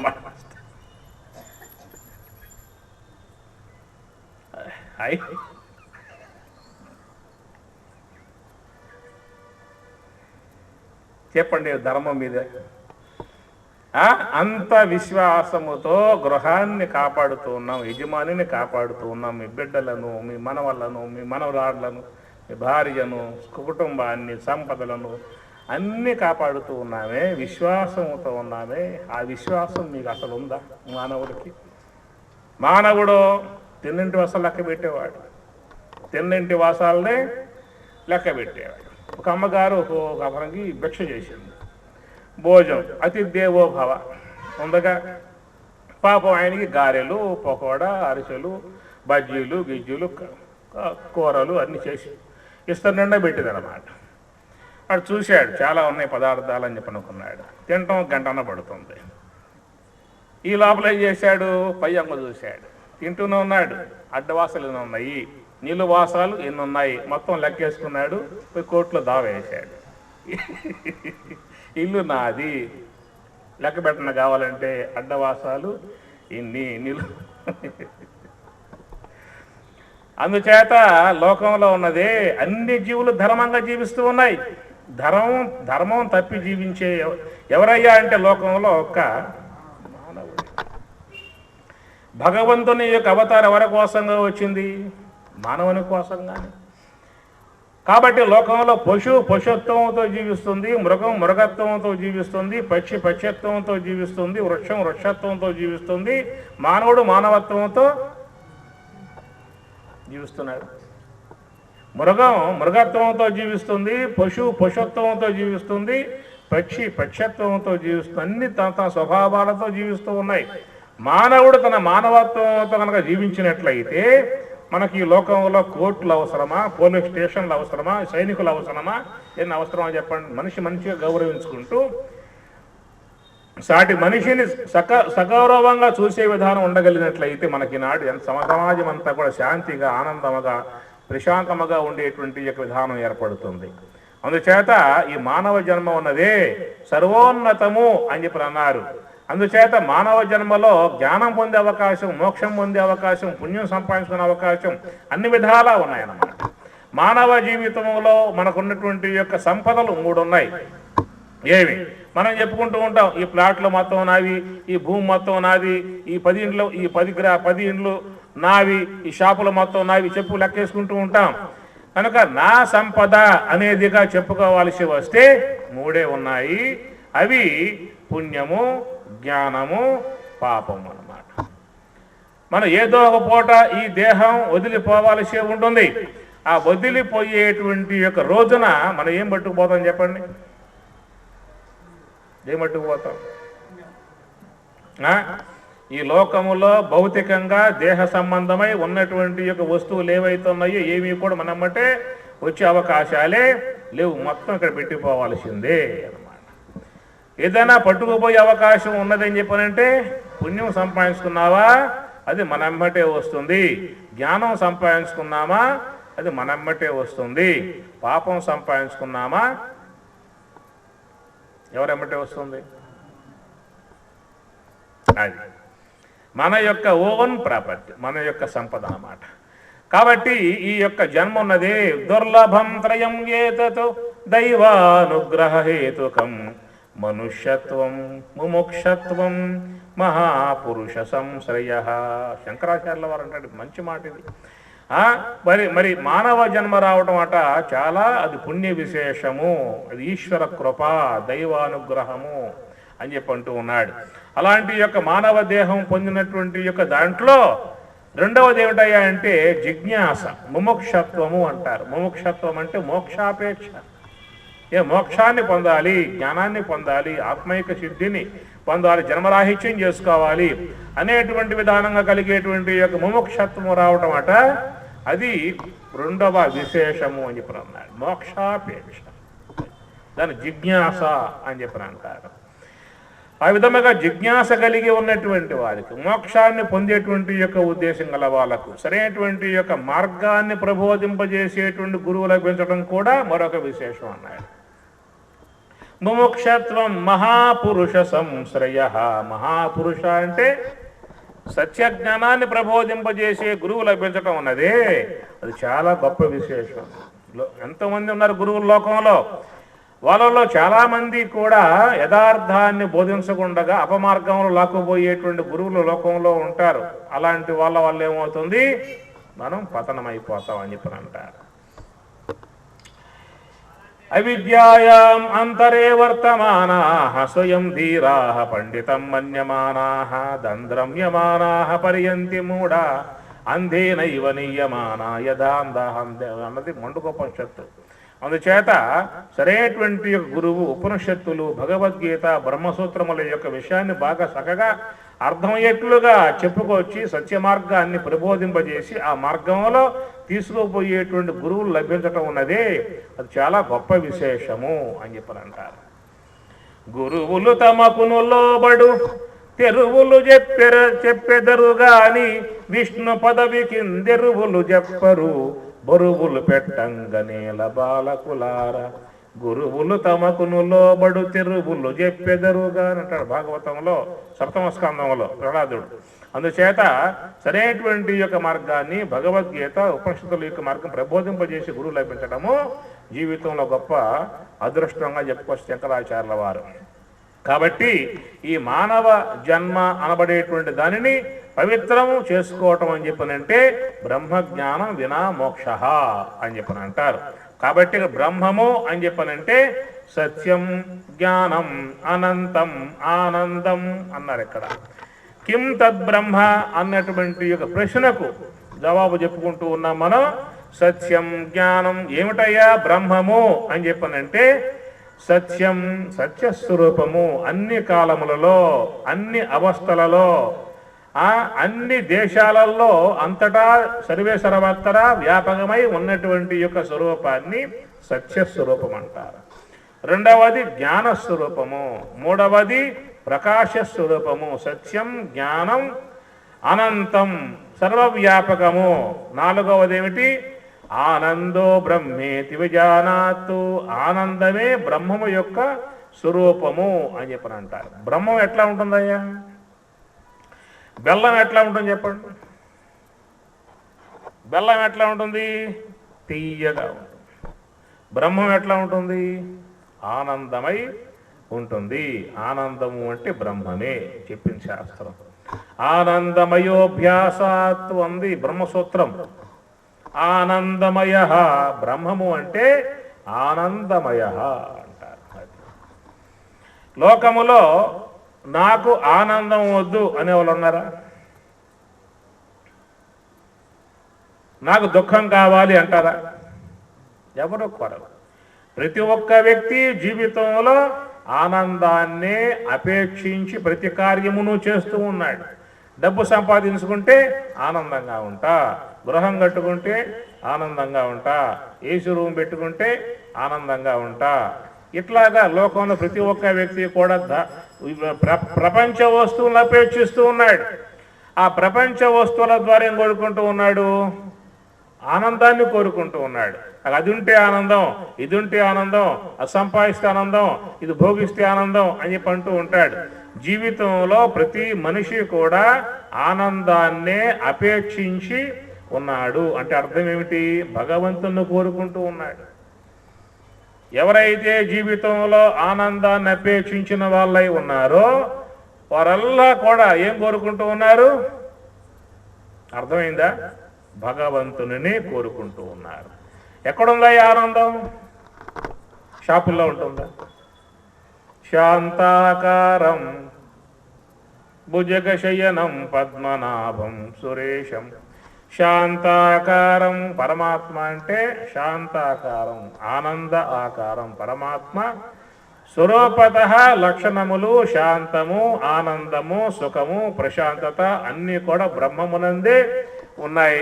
ఆత్మ యొక్క స్వరూపత లక్షణములు ఎవరైతే జీవితంలో ఆనందాన్ని అపేక్షిస్తూ ఉన్నారో వారల్లా కూడా పరమాత్మతో అనుసంధానం పొందగలిగితే ఆనందంగా ఉంటారు. మహాత్ములు ఆనందంగా ఉంటారు. కారణం ఏమిటి? వాళ్ళు బ్రహ్మముతో ఉన్నారు. మనం జీవితంలో అశాంతితో, బాధలతో, దుఃఖాలతో, వేదనతో ఉన్నాం. కారణం ప్రపంచాన్ని ఆశ్రయించి ఉన్నాం. రెండే ఉన్నాయి వస్తువులు, సాకారంచ నిరాకారం, సగుణంచ నిర్గుణం. రెండే ఉన్నాయి వస్తువులు, ప్రపంచము, పరమాత్మ. సాకారము, నిరాకారము, సగుణము, నిర్గుణము, ఇంద్రియ గోచరం, ఇంద్రియ అగోచరం. పరిణామ వస్తువు, పరిణామరహితము, నశ్వర వస్తువు, అనశ్వర వస్తువు, అప్రకాశ వస్తువు, స్వప్రకాశ వస్తువు, దుఃఖ స్వరూపము, ఆనంద స్వరూపము, ఇంద్రియ గోచరము, ఇంద్రియ అగోచరము, రూపసహితము, రూపరహితము. ఏమి అర్థమవుతున్నాయి మాటలు? రెండే ఉన్నాయి వస్తువులు, ప్రపంచము, పరమాత్మ అని చెప్పి. ప్రపంచముతో ఉన్నావా, ఎప్పుడు వేదన, దుఃఖములు, సమస్యలు ఇవన్నీ కూడా వచ్చి పడుతూ ఉంటాయి. పరమాత్మ గీతలో మాట అన్నాడు, 8వ అధ్యాయంలో వస్తుంది, ముందు ముందు మీకు ఆ శ్లోకం వస్తున్నమాట. దుఃఖాలయం అన్నాడు. 8వ అధ్యాయంలో ఆ మాట వస్తుంది. దుఃఖాలయం అశాశ్వతం, ఈ విశ్వమంతా కూడా దుఃఖ ఆలయం అన్నాడు. పైగా అశాశ్వతం, ఎంత కాపాడినప్పటికీ కూడా నశించిపోయేటువంటి యొక్క వస్తువులే. కాబట్టి ఇక్కడ కిం తద్బ్రహ్మ, అయా పరమాత్మ బ్రహ్మము అని చెప్పనంటే ఏమిటి అని ప్రశ్న వేస్తే పరమాత్మ అంటూ ఉన్నాడు, అక్షరం బ్రహ్మ పరమం. అక్షరమై పరమమై ఉన్నటువంటి యొక్క వస్తు స్వరూపాన్నే బ్రహ్మము. అక్షరం, అక్షరం అంటే నక్షరతీత్యక్షరం, క్షర సంరక్షణే, క్షర సంరక్షణే. నక్షరతి, నశింపకుండా ఉంటుంది, నశించేటువంటి యొక్క దేహాలని కాపాడుతూ ఉంటుంది. కాబట్టి విశ్వమంతా కూడా పరిణామశీలమై నశ్వరమై ఉండగా అలాంటి జగత్తుకి అధిష్టానముగా, ఆధారముగా ఉన్నటువంటి యొక్క స్వరూపాన్ని ఇక్కడ మరి బ్రహ్మము అని చెప్పని అంటారు. ఆ బ్రహ్మమునే అక్షరము అని చెప్పని అంటారు. దానినే పరమం, పరమం పవిత్రం అంటారు. పరమమై, పవిత్రమై, మంగళకరమై, పూజ్యవంతమై, తేజోవంతమై, సర్వవ్యాపకమై, అఖండమై ఉన్నటువంటి యొక్క స్వరూపాన్ని బ్రహ్మముగా చెప్పుకొస్తారు. అట్టి ఆ బ్రహ్మము యొక్క తత్వము యొక్క అనుసంధానం కలిగి ఉన్నంతకాలం మనం ప్రశాంతముగా ఉంటాం. చూడండి, రాత్రి అయింది, తుష్టిగా భోంచేస్తారు. తర్వాత ఏం చేస్తారు? మిగిలి ఉన్న ఛానల్స్ ఏమైనా ఉంటే అవి కూడా చూసేస్తారు. 11 అయిపోతుంది. ఆ తర్వాత ఏం చేస్తారు?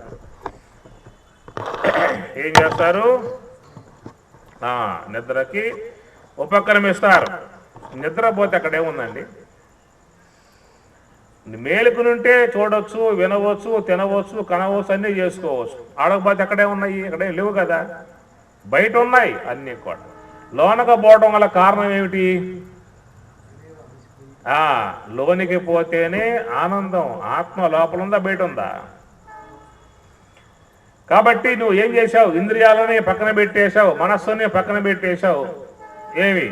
సమస్త వ్యవహారం అంతా ప్రక్కన పెట్టేశావు. సంకల్పములు కానీ, మనస్సు కానీ, బుద్ధి కానీ, తెలివి కానీ, ఇంద్రియాలు కానీ మొత్తం పడిపోయిన తర్వాత ఏ సుషుప్తి అనుభవం కలుగుతుందో ఆ సుషుప్తిలో ఏముందయ్యా అని చెప్పనంటే ఆత్మ ఆనందము, ప్రశాంతత. అక్కడ ఉంది నీకు ఆనందం. అది మహాత్ములు ధ్యానం చేస్తారు. దేనికోసంగా? ఆత్మానుభవం పొందటానికి. ఆ ఆత్మానుభవాన్ని పొందాలంటే ఏం చేయాలి? మనలో ఉన్నటువంటి జ్ఞానేంద్రియాలు, కర్మేంద్రియములు, అంతరేంద్రియములు, మనస్సు, బుద్ధి ఇదన్నీ కూడా పడిపోగలిగితే ఆ తర్వాత మిగిలి ఉన్నటువంటి యొక్క వస్తువే ఆత్మ. అది దానికోసం ధ్యానం అన్నారు. ధ్యానం ఎందుకు చేస్తారని చెప్పనంటే ఆ ధ్యానము ద్వారా మనస్సుని సంకల్పాల నుండి వేరు చేసి ఆ జపము ద్వారా, హంస ప్రక్రియ ద్వారా ఆ మనస్సును లోనికి పంపించినప్పుడు ఆ మనస్సు పంచకోశాతీతమై అన్నమయ, ప్రాణమయ, మనోమయ, విజ్ఞానమయ, ఆనందమయ, పంచకోశాతీతమై ఉన్నటువంటి యొక్క స్వరూపాన్ని మహాత్ములు యోగ సమాధి ద్వారా ఆత్మను పొందుతూ ఉన్నారు. అదే బ్రహ్మైక్య సిద్ధి అన్నారు, బ్రహ్మ జ్ఞానము అన్నారు, బ్రహ్మానుభవము అన్నారు. వివేకానంద, రామతీర్థ, తోతాపురి, పరమహంస మహాత్ములంతా కూడా ధ్యానము ఆయన కూడా ధ్యానం చేస్తూ కూర్చున్నాడు స్వామివారు కూడా, పరమశివుడు కూడా. ఇక్కడ పరమశివుడు ఆయన ధ్యానం చేస్తూ ఉంటాడు. ఎందుకు? ఆ లోన ఉన్నటువంటి యొక్క బ్రహ్మానుభవాన్ని పొందటానికి. అందువలన అది ఇంద్రియ గోచరం కాదు, కేవలం జ్ఞానానికి మాత్రమే గోచరమై ఉండేటువంటి యొక్క వస్తువు బ్రహ్మము అని చెప్పని. అలాంటి ఆ బ్రహ్మమును పొందటానికి లోకంలో అందరూ ప్రయత్నం చేస్తూ ఉన్నారు. రాత్రి మనం చేసే ప్రయత్నం అదే, లోనికి పోతాం. లోనికి పోవటం అని చెప్పనంటే జ్ఞానేంద్రియాలు పడిపోయాయి, మనస్సు పడిపోయింది, బుద్ధి పడిపోయింది, తెలివి పడిపోయింది, అన్ని పడిపోయిన తర్వాత ఏ గాఢ సుషుప్తి ఏర్పడుతుందో ఆ గాఢ సుషుప్తిలో ఏమవుతాం? మనం ఆత్మతో ఉంటాం. యత్ర సుప్తో న కంచన కామం కామయతే న కంచన తత్ సుషుప్తం సుషుప్తస్థానః ఏకీభూతః ప్రజ్ఞానఘనః ఆనందమయః ఆనందభుక్కు అంటుంది తైత్రి మాండిక్యోపనిషత్తు. సుషుప్తస్థానః, ఆ సుషుప్తిలో ప్రతి ఒక్కరూ కూడా మనస్సుని లయింపజేసుకుని తనలో ఉన్నటువంటి ఆత్మతో వాళ్ళు ఆనందిస్తూ ఉన్నారు. సుషుప్త అవస్థ అన్నారు. అందుచేత ఇక్కడ బ్రహ్మము అని చెప్పనంటే అంతటా వ్యాపకమై ఉన్నటువంటి యొక్క వస్తువు బ్రహ్మము ప్రతి శరీరములో ఆత్మగా భాషిస్తూ ఉన్నది. అలాంటి ఆత్మ యొక్క ఆనందాన్ని పొందాలని చెప్పినట్లయితే దాని ద్వారా మహాత్ములు ధ్యానము ద్వారా ఆత్మను పొందుతూ ఉన్నారు. ధ్యానము అన్నారు, జపము అంటారు, రెండున్న ప్రక్రియలు. ఉత్తమస్తవాత్ ఉచ్యమందతః చిత్తజం జప ధ్యానముత్తమం. రమణవాణి ఉపదేశ సారం. రమణ భగవాన్ వారు చెప్పుతూ ఉన్నాడు, ఉత్తమస్తవాత్ ఉచ్యమందతః చిత్తజం జప ధ్యానముత్తమం. చిత్తజం జప, ఆ చిత్తముతో చేసేటువంటి ఒక జపము కంటే ధ్యానం ఉత్తమం అంటాడు రమణ మహర్షుల వారు. అందుచేత మన మనస్సుని చక్కగా సంకల్పాల నుండి వేరు చేసి నిశ్చలముగా, నిర్మలముగా, ప్రశాంతముగా లోనికి పయనింప చేయగలిగితే లోన ఉన్నటువంటి యొక్క ఆత్మానుభవాన్ని పొందగలిగే పరిస్థితి ఏర్పడదు. బయటికి పోతే ప్రపంచం, లోనికి పోతే పరమాత్మ. శ్రోత్రం చక్షు స్పర్శనంచ రసనం గ్రానం ఏవచ అధిష్టాయ మనశ్చాయం విషయాన్ ఉపసేవతే.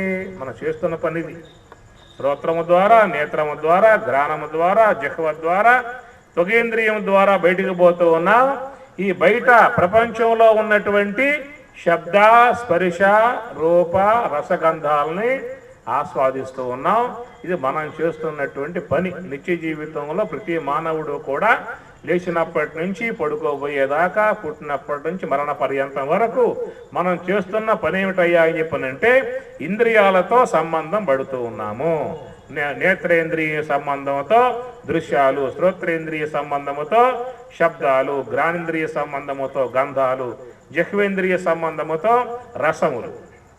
ఇట్లా ప్రపంచములో ఉన్నటువంటి యొక్క విషయాలను ఆస్వాదిస్తున్నామే కానీ మరి లోపల ఉన్నటువంటి యొక్క ఆత్మ అనుభవాన్ని మాత్రం పొందే ప్రయత్నం చేయటం వల్ల.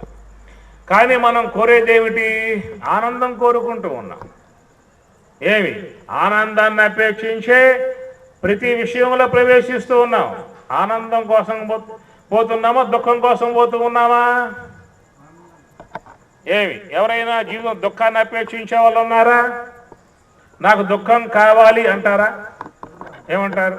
నాకు ఆనందం కావాలి, ఆనందముగా ఉండాలి. ఇది ప్రతి ఒక్క ప్రాణి జీవితంలో అపేక్షించేది. అలాంటి మన జీవితంలో మనం అపేక్షణీయముగా ఉన్నటువంటి ఆనందాన్ని, శాంతిని, సుఖాన్ని జీవితంలో మహాత్ములు, తత్వవేత్తలు, బ్రహ్మవేత్తలు, యోగులు, ఋషులు వాళ్ళు పొందుతూ ఉన్నారు. ఎందువల్ల అంటే వాళ్ళ మనస్సు లోనికి పంపించారు. అది తత్రైకాగ్రం మనః కృత్వా యత చిత్తేంద్రియ క్రియ. కాబట్టి మనస్సు వాళ్ళ వెంబటే ఉన్నది, మనము మనస్సు వెంబటే మనం పోతూ ఉన్నాం. కాబట్టి మనస్సు వాళ్ళ అధీనములో ఉన్నది, మనం మనస్సు అధీనములో మనం ఉన్నాం. మనస్సు యొక్క అధీనములో పోయినంత కాలం ఏముంటుంది? అశాంతి, బాధలే.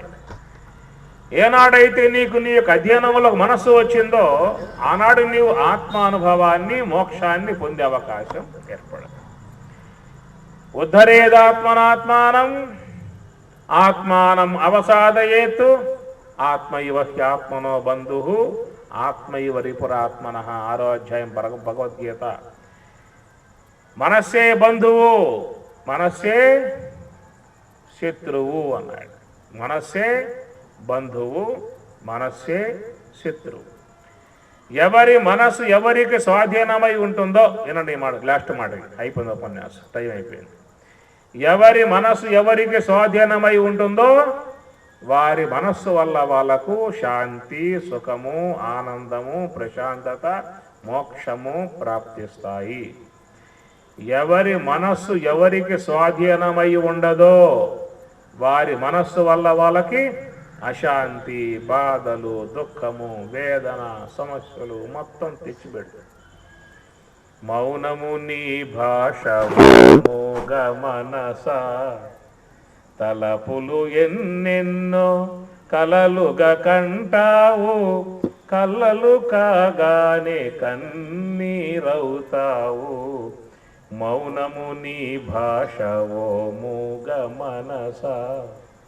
ఒక పిల్ల కోతి తాటి చెట్టు ఎక్కింది.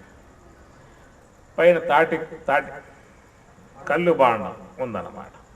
ఒక బెజ్జం పొడిచింది, కారుతా ఉంటే బాగా తాగింది ఆ బండి. ఆ తాగటంతో మత్తు వచ్చేసింది, కళ్ళు తిరిగాయి. కళ్ళు తాగింది, కళ్ళు తిరిగాయి, పట్టు తప్పింది, మా అంతా కింద పడతా. ఆ విధంగా పడుతూ ఉంటే కింద పెద్ద ముళ్ళ కంప ఉంది, చూసుకో. ఆ బాధంతో వచ్చేది, ఆ ముళ్ళ కంపలో పడింది. ఆ పని దేహం అంతా ముళ్ళు గుచ్చుపోయింది. అది కోతి. కళ్ళు తాగే దేహం అంతా ముళ్ళు గుచ్చుకొని ఎగురుతూ ఉందన్నమాట. ఆ బాధ తట్టుకోలేక దారినే పోయే దెయ్యం ఓడించి పట్టిందా. ఓ దెయ్యం పట్టింది. అసలే కోతి, పైగా కళ్ళు తాగే, ముండ్లు గుచ్చుకునే ఓ దెయ్యం పట్టే. అది ఎట్లా ఉండి చెప్పండి అప్పుడు. అట్లా ఈ మనసు అనేది కూడా తోటే ఎప్పుడు తిరుగుతూ ఉంటుందన్నమాట. ఏమి అయితే దానికి అది ఏం చేసింది, తాగింది బాగా. ఏమిటో తాగింది, అనేక జన్మల కర్మలు, అనేక కళ్ళు బాగా తాగింది. దాని దేహానికి ఏమైందని చెప్పానంటే ముండ్లు గుచ్చుకున్నాయి. ఏమిటా ముండ్లు అంటే కోరికలు. ఎన్ని కోరికలు తీరే కొద్దీ పుడుతూ ఉంటాయి కోరికలు. పరమాత్మ ప్రత్యక్షమయ్యి ఏం కావాలో కోరుకోరా అంటే మనం ఏం చేస్తాం, స్వామి ఇప్పుడు మా ఇంట్లో ఉండండి, నేను మొత్తం లిస్ట్ రాసుకోవాలి, ఇప్పుడు ఎక్కడ జ్ఞాపకం వస్తాయి. ఎన్ని కోరికలు. ఈ ముండ్లు గుచ్చుకునే దేహానికి, మనసు అనే దేహానికి ఎగురుతూ ఉందన్నమాట. దాంతో దానికి దెయ్యం పట్టింది. దానికి ఒక దెయ్యమే. దీనికైతే కామ, క్రోధ, లోభ, మోహ, మద, మత్సర ఇది పట్టారు. అరయక మత్క్రోధముల్ లోభంబు మోహ మద మత్సరములు తరుగవెప్పుడు మనసున నేనేమి చేయుదును నారాయణ. పొద్దున్న చెప్పాను నాన్న శబ్దం మీకు, దాంట్లో వస్తుంది. ఇట్లాగా ఆ మనసు అనేటువంటి దానికి పట్టాయి. మొత్తం ఎన్ని పట్టాయి? 6 పట్టాయి. స్థిమితంగా ఉంటుంది చెప్పండి మనసు. శంకరాచార్యుల వారు కాశీపట్నంలో ఉన్నప్పుడు ఆయన ఒక శ్లోకం రాశారు. ఆ శ్లోకార్థం చెబుతాను మీకు. ఏమి, పరమేశ్వర, కాశీ విశ్వేశ్వర, నువ్వు కాశీలో భిక్షాటం చేస్తూ ఉంటావు. ఏమి, భిక్షాటం చేసే వాళ్లకు ఏదన్నా ఆట వస్తువు ఉంటే అమ్మగారులు భిక్ష బాగా పెట్టే అవకాశం ఉంటుంది. నా వద్ద ఒక ఆట వస్తువు ఉన్నది. ఏమిటది? ఈ కోతి, మనస్సు అనే కోతి నీకు ఇస్తా, నువ్వు ఆడించుకున్నావు అనుకో, నీకు భిక్ష వస్తుంది, నాకు ఈ బెడద పోతుంది. నీకు భిక్ష బాగా వస్తుంది, నాకు బెడద కూడా పోతుంది అని చెప్పారంట శంకరాచార్యుల వారు కాశీ పంచకంలో. అట్లాగా ఎవరైతే ఈ మనస్సుని పరమాత్మ గర్పించారో అట్టి ఆ మనస్సు ప్రశాంతముగా నిర్మలముగా ఆనందకరంగా ఉంటుంది కాబట్టి అట్టి ఆ బ్రహ్మమునకు అర్పించే విధానం మనం రేపు ఆ విషయాన్ని గురించి చెప్పుకుందాం. కిం తద్బ్రహ్మ కిమధ్యాత్మం కిం కర్మ పురుషోత్తమ అధిభూతం చ కిం ప్రోక్తం అది దైవం కిముచ్యతే అది యజ్ఞం కథం కోత్ర దేహేస్మిన్ మధుసూదన ప్రయాణకాలే చ కథం జ్ఞేయోసి నియతాత్మభిః. మొత్తం 7 ప్రశ్నలు అడగడం జరుగుతుంది ఇక్కడ. అత్యద్భుతముగా పోయేటువంటి యొక్క అధ్యాయం చాలా అంశాలు మనకి యొక్క అక్షర పరబ్రహ్మ యోగంలో పరమాత్మ బోధిస్తాడు. యథావిధిగా రేపటి నుంచి 7 to 8:30 వరకు ఉపన్యాసం ఉంటుంది. ఉదయం 6:30 నుంచి 1 గంట సేపు మీకు భగవద్గీత శ్లోకాలు చెప్పటం అవుతుంది. నారాయణ శతకం కూడా చెప్పటం ఉంటుంది. సకాలంలో వచ్చే ప్రయత్నం చేయండి. భగవద్గీత శ్లోకాలు బాగా మీకు వచ్చే అవకాశం ఉన్నది. మంచి అవకాశం మీరు వినియోగించుకోండి. గీతామాతలు కాండి, గీతా స్వరూపాలు కాండి, గీత బాగా నేర్చుకోండి. హరి ఓం తత్సత్. ఓం సహనా భవతు సహనౌ భునక్తు సహ వీర్యం కరవావహై తేజస్వినావధీతమస్తు మా విద్విషావహై. ఓం శాంతి శాంతి శాంతి. హరి ఓం తత్సతు. శ్రీ గురుభ్యో నమః.